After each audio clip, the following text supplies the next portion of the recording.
Hi hello friends, ఈరోజు నేనైతే పొంగల్ చేస్తున్నానండి.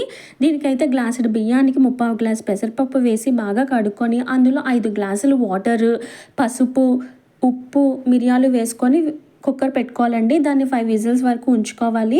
తర్వాత దాన్ని ఓపెన్ చేసి దాంట్లో హాట్ వాటర్ని యాడ్ చేస్తే మంచి కన్సిస్టెన్సీలో అయితే వస్తుందండి. ఇదిగోండి, ఇక్కడ చూపించిన కన్సిస్టెన్సీలో అయితే వస్తుంది. ఇప్పుడు దీనికి మనం పోపు పెట్టుకోవాలి. ప్యాన్ హీట్ అయ్యాక గీ వేసుకోవాలండి. గీ కూడా హీట్ అయ్యాక ఆవాలు, జీలకర్ర, జీడిపప్పు, కరివేపాకు, గ్రీన్ చిల్లీ, సన్నగా చాప్ చేసిన అల్లం కూడా వేసుకొని బాగా ఫ్రై చేసుకోవాలండి. పోపు ఎంత బాగా వేగితే అంత టేస్ట్ అనేది యాడ్ అవుతుంది.